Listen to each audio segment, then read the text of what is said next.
जय श्री राम दोस्तों, आज की डिबेट केजरीवाल और रजत शर्मा के बीच होने वाली है, क्योंकि खुजलीवाल कहने लगा कि मैं जनता का सेवक हूं और दिल्ली की जनता मेरे से बहुत प्यार करती है। तो फिर इसी बात पर रजत जी ने मजे लेते हुए पूछ लिया कि आप तो जनता के सेवक हैं, फिर जनता आपको जूतों से क्यों मारती है? यह सुनते ही केजरीवाल के चेहरे का रंग उड़ गया। चलिए डिबेट शुरू करते हैं और डिबेट का अंतिम पल बहुत ही मजेदार होने वाला है। उसे आप लोग जरूर देखना और साथ में अच्छी लगे तो लाइक और कमेंट जरूर करना। धन्यवाद। अमित शाह आजकल रोज जनता को ये बता रहे हैं कि अरविंद केजरीवाल के काम सिर्फ विज्ञापनों में नजर आते हैं, असल में कुछ किया नहीं है। 70 वादे किए थे, एक भी पूरा नहीं किया। 500 नए स्कूल बनाएंगे। आप अमित शाह कह रहे हैं वो पता तो बता दो कहां पर ये नए स्कूल बने।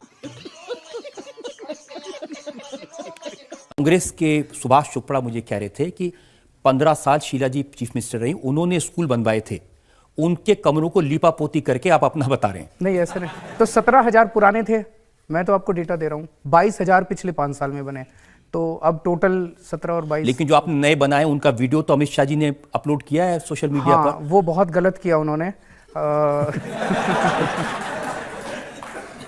एक इल्जाम ये लग रहा है कि आपने कहा था दिल्ली में 5,000 नई बसें आएंगी।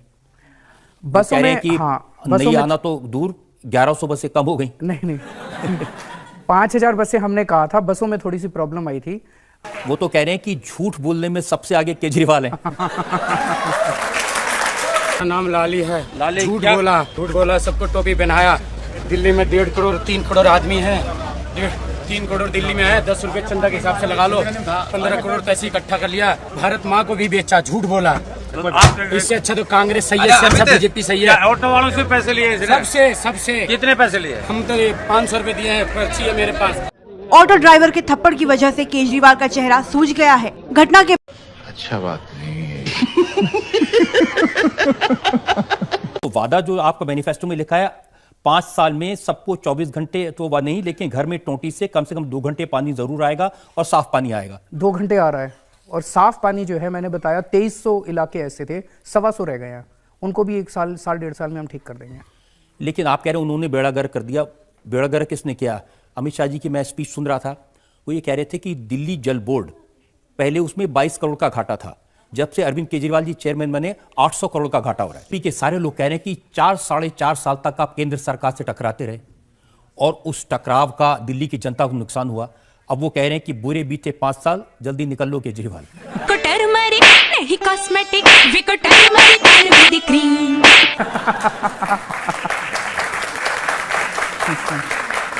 जनता बहुत खुश है काम से, दिल्ली सरकार के कामों से। अच्छे आपने काम किए तो लोकसभा के इलेक्शन के 7 सीटें हार गए, तीसरे नंबर पर आए।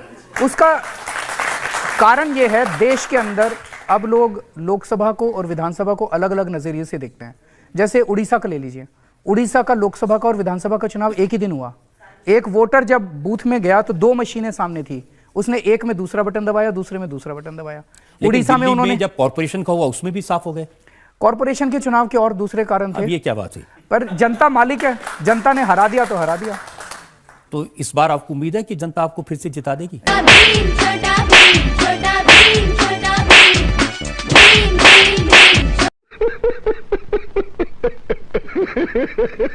होम मिनिस्टर अमित शाह ये कह रहे हैं कि अरविंद केजरीवाल और पाकिस्तान के वजीर आजम इमरान खान की भाषा एक जैसी है। जो इमरान खान बोलते हैं वो अरविंद केजरीवाल बोलते हैं, जो केजरीवाल बोलते हैं वो इमरान खान बोलते हैं। वो भी सबूत मांगते हैं, ये भी सबूत मांगते हैं, कुछ भी बोल देते हैं।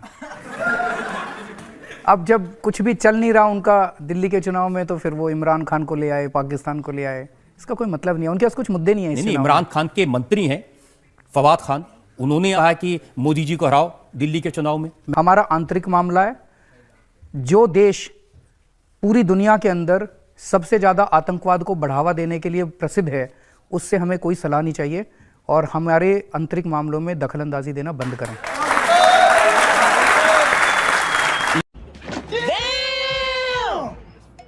लेकिन ये तो आप आज कह रहे हैं, 7 महीने पहले आपने मोदी जी के बारे में क्या कहा था, वो मैं आपको सुनवा देता हूं। मोदी ने पाकिस्तानियों के साथ सेटिंग कर रखी है, मोदी ने आतंकवादियों के साथ सेटिंग कर रखी है, उसकी पोल खोलने की जरूरत है। आज जब आप गांव के अंदर में जाओगे भ्रमित हैं। कुछ लोग कहते हैं मोदी राष्ट्रवादी है, कुछ लोग कहते हैं मोदी देशभक्त है। आज आपकी जिम्मेदारी है जाके कहना कि मोदी जैसे बड़ा देशद्रोही कोई नहीं है दोस्तों। वो प्रधानमंत्री तो तब भी थे, आप कह रहे थे उन्होंने पाकिस्तानियों के साथ सेटिंग कर रखी है। तो ये हमारा अंदर का मामला है, वो हमारे देश का मामला है। चुनाव के दौरान वो हमें कुछ भी कहते हैं, हम उनको कुछ भी कहते हैं, लेकिन पाकिस्तान को हमारे चुनाव के दौरान दखलंदाजी देने का कोई अधिकार नहीं। आज कोई सेंस है इस बात की? हमें बहुत लग रही थी उस टाइम। अमित शाह जी ने कहा 2 साल पहले जेएनयू में भारत के टुकड़े टुकड़े होंगे के नारे लगे थे। मोदी जी ने नारे लगाने वालों को जेल में डाला तो केजरीवाल उनके सपोर्ट में पहुंच गए। इनके साथ बड़ा अन्याय हो रहा है। मैं कब गया था? जेएनयू गए थे ना आप?